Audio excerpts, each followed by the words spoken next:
Good morning, welcome to 2025. 2025 is going to be a massive year of change. We have sold our farmyard, we've sold our house, our garage and part of a house. This was to be our dream home, dream location. House to sit there looking out over the bogland and the hills at the other side. These blocks are sitting here for 3 or 4 years, but life's plans don't always work out.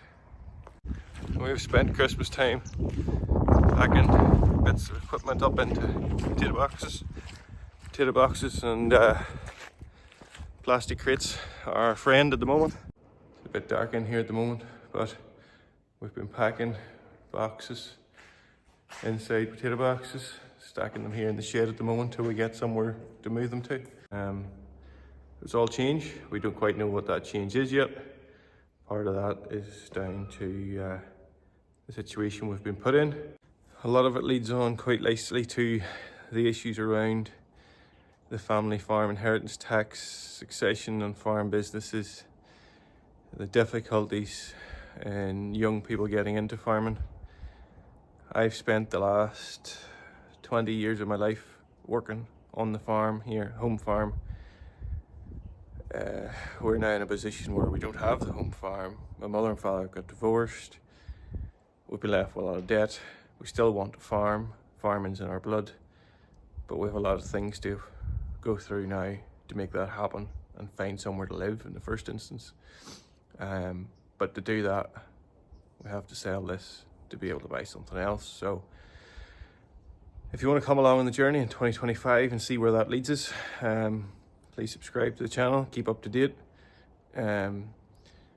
We haven't had as many videos in the last couple of years because, well, basically one of our business partners sent me a solicitor's letter saying I shouldn't be wasting time on social media. And stupidly enough, to try and make life easier, I agreed to a certain extent. But that time has come and gone. This is about us as a family, Sharon, the kids and I, moving forward in 2025 with a fresh start and see where that takes us. So you subscribe while I get this wee girl fed. The results of TB just before Christmas. We lost 4 animals.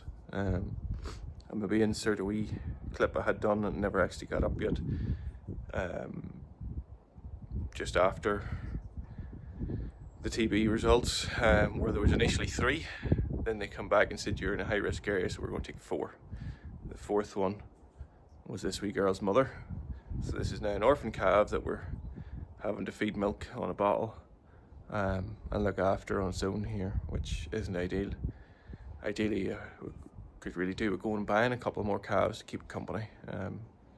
So it'll have to stay in all winter now. Be fed milk for the next few weeks and make sure we keep it fit and healthy.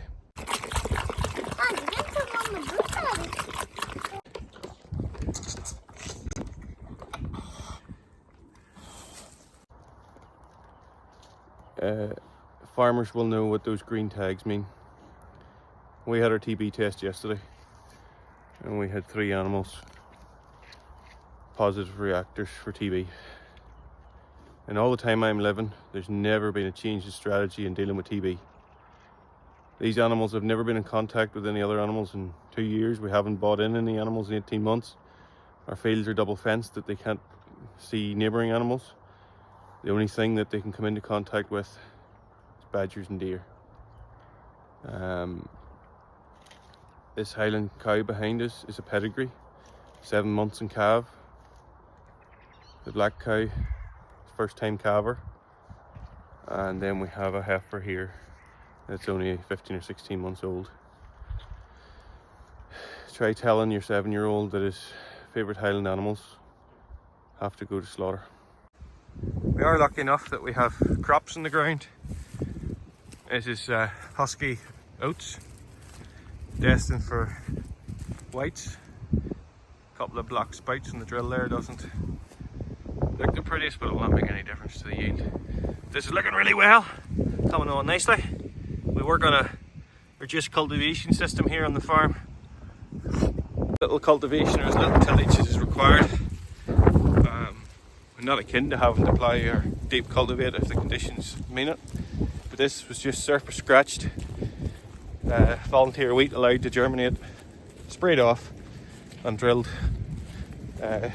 with the husky oats, and it's coming along looking really well. I'll show you a field of wheat over the ditch here. This is winter wheat, which is a mixture of X-Tays and Graham, which we've been using for the past while. It seems to work really well. 2 good disease characteristics. Stands fairly well. Gives us a good enough bushel weight.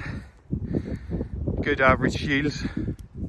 Maybe not the highest yielding crops, but they're easier managed. And then we'll show you the last field that was drilled after potatoes. It's a bit more backward. It turned cold pretty quick afterwards, and 2 or 3 days after sowing we had our first couple of frosts, and it was slower to come up, so you can see where the birds caused quite a bit of damage poking it out.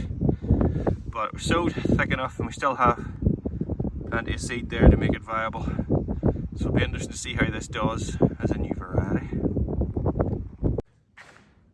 We also still have potatoes for sale in the cold store here. We'll have to get them wholesaled and away now in the next week or 2.